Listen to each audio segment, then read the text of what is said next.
مزین کر دیا بہت سارے مشرکین کے لیے اولاد کو قتل کرنا۔ کنہوں نے؟ شرکاءہم، ان کے شریکوں نے، یعنی جن کو اللہ کا شریک بنائے ہوئے تھے انہوں نے ان کے لیے اولاد تک کو قتل کرنا آسان بنا دیا۔ یعنی اتنی بڑی بات ہے، آپ اندازہ لگائیے کہ اولاد اللہ تعالیٰ کی بہت بڑی نعمت ہے، اور اللہ تبارک و تعالیٰ انسان کو اولاد عطا فرماتا ہے، اس اولاد کو بتوں کے نام پر قتل کرنا ان کے لیے بڑی آسانی تھی۔ کوئی وہ اس کو کوئی بڑی بات نہیں، بلکہ اپنے لیے باعث سعادت سمجھتے تھے۔ زینا، یہ بات ان کے لیے بڑی پسندیدہ تھی اور مزین تھی۔ نبی کریم صلی اللہ علیہ وآلہ وسلم نے جس خوبصورتی کے ساتھ آپ نے انہیں سمجھایا اور ہر طرح سے ان کی غلط روش پر متنبہ کیا، وہ بذات خود ایک قابل اطاعت اور لائق تقلید چیز تھی، لیکن ظاہر بات ہے جس غلط نظریے پر وہ کاربند تھے اس کو چھوڑنا ان کے لیے اتنا آسان نہیں تھا۔ لیکن نبی کریم صلی اللہ علیہ وآلہ وسلم بار بار انہیں تبلیغ بھی فرماتے رہے۔ بے شک ظالم جو ہے وہ کامیاب ہونے والے نہیں ہیں، ظالم کبھی بھی کامیاب نہیں ہوں گے۔ اور سب سے بڑا ظلم تو یہ ہے کہ اپنے خالق و مالک کی عبادت سے منہ موڑ کر کسی اور کی عبادت کرنا، اپنے خالق اور مالک کے خدا ہونے اور رب ہونے کو تسلیم نہ کرنا اور کسی اور کو اپنا رب اور خدا سمجھ لینا، تو اس سے بڑی اور قباحت کیا ہوگی، اور اس سے بڑی اور بد نصیبی کیا ہوگی۔ یہ اعوذ باللہ من الشیطان الرجیم، بسم اللہ الرحمن الرحیم، وَلَقَدْ يَسَّرْنَا الْقُرْآنَ لِلذِّكْرِ فَهَلْ مِن مُدَّكِرٍ۔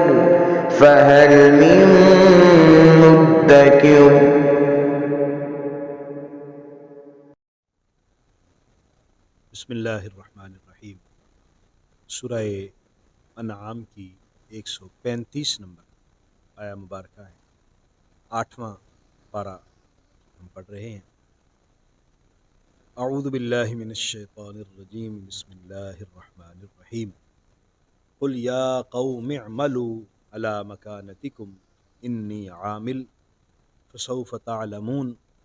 من تکون له عاقبۃ الدار انہ لا یفلح الظالمون۔ نبی کریم صلی اللہ علیہ وسلم نے جب اعلان نبوت فرمایا تھا، اس وقت عرب کی ایک بہت بڑی تعداد شرک میں مبتلا تھی، بت پرستی میں، مختلف طرح کے باطل معبود انہوں نے بنائے ہوئے، اور اس حوالے سے مختلف عقائد و نظریات ان کے ذہن میں بیٹھے ہوئے تھے۔ بعض اوقات ان کے سامنے جا کے سجدہ ریز ہوتے، ان کے سامنے ماتھا ٹیکتے اور ان کے لیے قربانی پیش کرتے اور سمجھتے کہ یہ ہماری قربانی قبول ہو رہی ہے اور اس سے ہمیں برکتیں ملیں گی، اس سے ہماری مشکلات دور ہوں گی، اس سے ہمیں آسانیاں ملیں گی۔ نبی رحمت صلی اللہ علیہ وآلہ وسلم جب آپ تبلیغ فرماتے ہیں تو یہ مختلف طرح سے حضور علیہ الصلاۃ والسلام کو پریشان کرتے ہیں، اور چاہتے یہ ہیں کہ ہم جن غلط عقائد پر کاربند ہیں ہمیں روکا نہ جائے، ہم اس پر کاربند رہیں۔ ان آیات مقدسہ میں اللہ تعالیٰ نے ایک تو ان کی غلط فکر کو بیان فرمایا کہ ان کے ذہن میں جو باتیں غلط بیٹھی ہوئی تھیں وہ کس قدر غلطی پر مبنی تھیں اور خوفناک حد تک غلطی پر مبنی تھیں، اور دوسرا نبی کریم صلی اللہ علیہ وآلہ وسلم کو فرمایا گیا کہ محبوب آپ انہیں بتائیے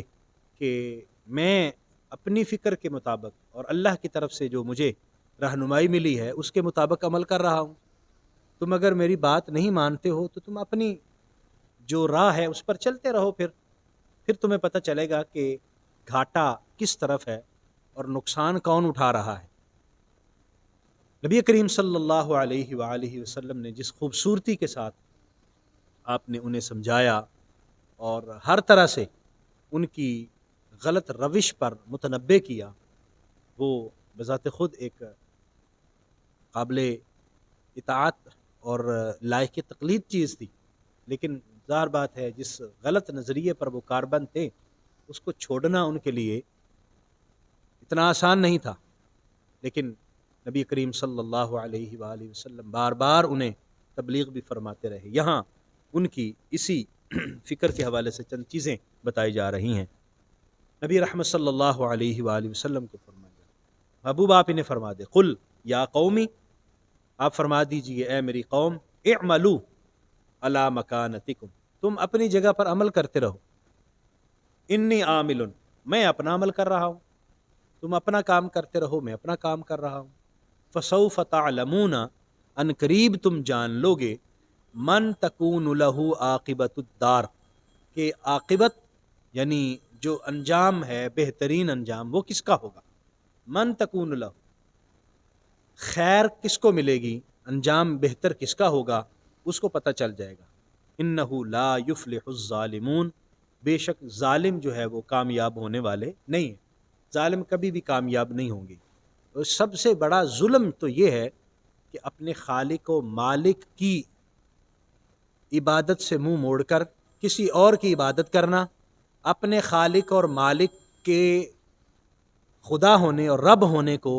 تسلیم نہ کرنا اور کسی اور کو اپنا رب اور خدا سمجھ لینا، تو اس سے بڑی اور قباحت کیا ہوگی، اور اس سے بڑی اور بد نصیبی کیا ہوگی۔ یہ بہت بڑا ظلم ہے، اس لیے قرآن میں شرک کو ظلم عظیم کہا گیا ہے، کہ یہ جو شرک میں مبتلا ہیں اور اللہ کے علاوہ کسی اور کو اپنا معبود سمجھتے ہیں، یہ بہت بڑی گمراہی میں مبتلا ہے۔ وَجَعَلُوا لِلَّهِ مِمَّا ذَرَأَ مِنَ الْحَرْثِ وَالْأَنْعَامِ نَصِيبًا۔ اب یہ بیان فرمایا جا رہا ہے کہ کیسے وہ غلط راہ پہ تھے اور ان کی فکر غلط کیسے تھی۔ وَجَعَلُوا لِلَّهِ، انہوں نے اللہ کے لیے بنایا، مِمَّا ذَرَأَ مِنَ الْحَرْثِ وَالْأَنْعَامِ نَصِيبًا، جو کچھ اللہ تعالیٰ نے پیدا کیا ہے کھیتی میں سے اور جانوروں میں سے، انہوں نے اللہ کے لیے حصہ بنا دی، اور اب تقسیم وہ کر رہے ہیں اپنے فکر اور گمان کے مطابق۔ فقالو، تو انہوں نے کہا، ھذا للہ بزعمہم، اپنی سوچ کے مطابق، اپنے گمان کے مطابق کہنے لگے کہ یہ اللہ کے لیے ہے، وھذا لشرکائنا، اور یہ ہمارے شرکا کا، یعنی یہ جو کھیتی ہے اور یہ جو جانور ہیں یہ اللہ کے لیے، اور یہ جو کھیتی ہے اور یہ جو جانور ہیں یہ ہمارے بتوں کے لیے ہیں، اور یہ حصہ ہمارے بتوں کو پہنچے گا، اور یہ اللہ کے لیے۔ حالانکہ سارا کچھ تو اللہ نے پیدا کیا، دیا بھی اللہ نے، تخلیق بھی اللہ کی ہے، تو بت درمیان میں کہاں سے آ گئے؟ بتوں نے کیا چیز بنائی ہے؟ ان کا تو کوئی بھی حصہ نہیں ہے۔ فما کان لشرکائہم فلا یصل الی اللہ۔ پھر ایک اور قباحت دیکھیے، ایک تو یہ بات ہی غلط تھی کہ جو اللہ نے تخلیق کیا اس کو اوروں کے لیے بنائیں اور کہیں کہ اس میں ان کا حصہ بھی ہے، یہ بات بھی غلط تھی۔ اور پھر ایک اور بات غلط کیا ہے کہ وہ یہ سمجھتے تھے کہ جو بتوں کے نام پر ہم نے چھوڑ دیا ہے، نہ وقف کر دیا، جن پر بتوں کا نام لے دیا، اس میں اللہ کا تو کوئی حصہ نہیں ہے، لیکن جس پر اللہ کا نام لے دیا ہے اس میں بتوں کا حصہ نکل سکتا ہے۔ یعنی اللہ کا نام کسی اور، جو اللہ کے نام پر نکلی ہوئی چیز ہے وہ کسی اور کو دی جا سکتی ہے، لیکن بتوں کے نام پر جو چیز وقف کر دی گئی ہے وہ کسی اور کو نہیں پہنچ سکتی۔ فما کان لشرکائہم، اور جو ان کے شرکا ہے کے لیے ہے، فلا یصل الی اللہ، وہ اللہ کو نہیں پہنچتا۔ وما کان لشرکائہم وما کان للہ، اور جو اللہ کے لیے ہے، فہو یصل الی شرکائہم، تو وہ ان کے شرکا کو پہنچتا ہے۔ ساء ما یحکمون، اللہ نے فرمایا کتنی بری بات ہے جو یہ فیصلے کر رہے ہیں، جن چیزوں کو یہ بیان کر رہے ہیں اور یہ عقائد اور نظریات کو اپنے ذہنوں میں بٹھائے ہوئے ہیں، یہ کتنی بری بات ہے۔ ہمارے ہاں بھی اس طرح کے بہت سارے بعض بیکورڈ علاقوں میں اور بعض شہروں میں بھی لوگوں نے ایسی ایسی چیزیں بنائی ہوئی ہیں کہ انسان دنگ رہ جاتا ہے اور حیران رہ جاتا ہے، اور ان کا خیال یہ ہے کہ یہ چیز جو ہے وہ اس طرح ہوگی اور یہ چیز اس طرح ہوگی، اور جو چیز ہم نے کہہ دی ہے اس میں اب ہم کسی کو بھی کوئی چیز، کوئی حصہ نہیں دے سکتے، اگرچہ وہ شرک کے مشابہ ہے، شرک نہیں ہوتا، لیکن بہرحال اللہ تبارک و تعالیٰ نے ان ساری چیزوں کو اس طرح سے منع فرمایا ہے۔ وَكَذَلِكَ زَيَّنَ لِكَثِيرٍ مِّنَ الْمُشْرِكِينَ قَتْلَ أَوْلَادِهِمْ، اسی طرح مزین کر دیا بہت سارے مشرکین کے لیے اولاد کو قتل کرنا۔ کنہوں نے؟ شرکاءہم، ان کے شریکوں نے، یعنی جن کو اللہ کا شریک بنائے ہوئے تھے انہوں نے ان کے لیے اولاد تک کو قتل کرنا آسان بنا دیا۔ یعنی اتنی بڑی بات ہے، آپ اندازہ لگائیے کہ اولاد اللہ تعالیٰ کی بہت بڑی نعمت ہے، اور اللہ تبارک و تعالیٰ انسان کو اولاد عطا فرماتا ہے، اس اولاد کو بتوں کے نام پر قتل کرنا ان کے لیے بڑی آسانی تھی۔ کوئی وہ اس کو کوئی بڑی بات نہیں بلکہ اپنے لیے باعث سعادت سمجھتے تھے۔ زینا، یہ بات ان کے لیے بڑی پسندیدہ تھی اور مزین تھی۔ لیردوہم، تاکہ وہ ان کو دور کر دیں راہ ہدایت سے، ولیلبسوا علیہم دینہم، تاکہ وہ ان کے دین کو ان پر مشتبہ کر دیں، وہ شک میں پڑ جائیں کہ حقیقت کیا ہے اور غلط کیا ہے۔ جو غلط ہے اس کو وہ حقیقت سمجھتے رہے۔ ولو شاء اللہ، اور اگر اللہ چاہتا، ما فعلوہ، وہ ایسا نہ کرتے۔ اللہ زبردستی انہیں راہ ہدایت پر لے آتا، بتوں کو ختم کر دیتا، بت کو تباہ و برباد بتوں کو کر دیتا، بت بالکل جو ہے ان کے سامنے ختم ہو جاتے اور وہ دیکھ لیتے اپنی آنکھوں سے کہ یہ بت تو کچھ بھی نہیں کر رہے۔ لیکن اللہ تبارک و تعالیٰ نے نبی بھیجے ہیں، اللہ تعالیٰ نے تعلیمات عطا فرمائی ہیں، اللہ تبارک و تعالیٰ نے اس دنیا کے اندر خیر اور شر کے دو رستے بنائے ہیں، تاکہ جو خیر کے رستے پر چلے اس کو اللہ تعالیٰ کا انعام مل سکے، جو شر کے رستے پر چل رہا ہے اور اللہ کی بات نہیں مانتا، وہ اللہ تعالیٰ کی ناراضگی کا حقدار بنتا ہے، وہ پھر اللہ تعالیٰ کی رحمت سے دور ہو جاتا ہے۔ تو اس لیے اللہ تبارک و تعالیٰ نے زبردستی نہیں فرمائی کہ ان بتوں کو ویسے ہی ختم کر دیتا، یا لوگوں کو ذہن میں ہی بات نہ آتی کہ ہم بتوں کو بنائیں، لیکن نہیں، فرمایا فذرہم وما یفترون، محبوب نے چھوڑ دیجئے، اور یہ جو افترا کر رہے ہیں، جو جھوٹ گھڑ رہے ہیں، آپ اس کو بھی ترک کر دیجئے اور آپ ان کو بس راہ ہدایت دکھاتے رہیے۔ اس سے ہمیں یہ سبق ملتا ہے کہ ہمیں اپنی تمام تر چیزوں کے اندر اللہ اور اس کے رسول کے حکم کو فوقیت دینی چاہیے۔ جب ہم اللہ اور اس کے رسول کے حکم سے ادھر ادھر ہوں گے تو ہم ہدایت سے ہٹ جائیں